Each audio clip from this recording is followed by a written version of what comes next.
السلام علیکم ورحمۃ اللہ وبرکاتہ۔ آپ لوگ کیسے ہیں دوستو؟ آئی ہوپ کہ آپ لوگ ٹھیک ہی ہوں گے۔ آج میں پڑھانے جا رہی ہوں اردو قواعد۔ اردو قواعد بالکل ہی آسان بھاشا اور اسٹارٹ سے آپ کو سمجھانے والی ہوں۔ اس ٹاپک میں آپ دیکھ سکتے ہیں، آج میں جا رہی ہوں بتانے مخزن کا بیان۔ مخزن کیا ہے؟ سب سے پہلے تو ہم یہ سمجھیں گے کہ حروف تہجی کیا ہے، کیونکہ اردو کا ہر ایک کھیل حروف تہجی پر ہی ڈیپینڈنٹ ہے۔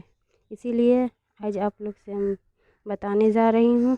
حروف تہجی کی کل تعداد 52 ہے، اور حروف تہجی کو منہ سے بولنے کے 4 مقام ہوتے ہیں، انہی کو ہم مخزن کہتے ہیں۔ آپ دیکھ سکتے ہیں، پہلا ہے حروف حلقی، دوسرا حروف خنکی، تیسرا حروف اسنانی اور چوتھا حروف صفوی۔ آپ سمجھ سکتے ہیں اس سے بالکل آسان بھاشا میں۔ پہلا آپ دیکھیے حروف حلقی، جو حرف حلق سے نکلتے ہیں اسے حروف حلقی کہتے ہیں۔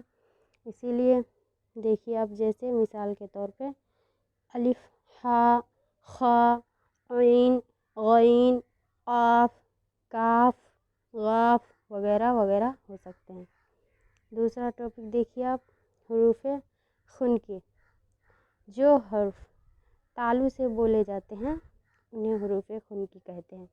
جیسے آپ مثال میں سمجھ سکتے ہیں، جیم، چے، زال، زے، شین، زاد، زو وغیرہ وغیرہ ہو سکتے ہیں۔ آپ انہیں آسانی سے دیکھ سکتے ہیں اور سمجھ بھی سکتے ہیں۔ تیسرا ٹاپک اب دیکھیے، حروف اسنانی۔ حروف اسنانی اس حرف کو ہم کہتے ہیں جو دانت سے نکلتے ہیں۔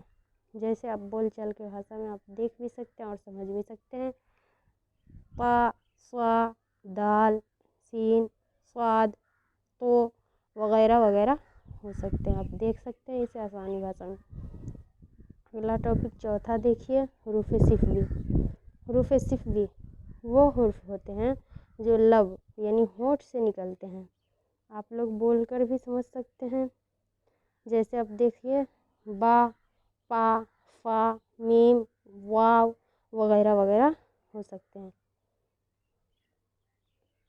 اس سے آگے کے ٹاپک سمجھنے کے لیے آپ اس چینل کو لائک اینڈ سبسکرائب کر لیجئے اور گھنٹی والے بیل آئیکن کو دبانا نہ بھولیے۔ السلام علیکم دوستو۔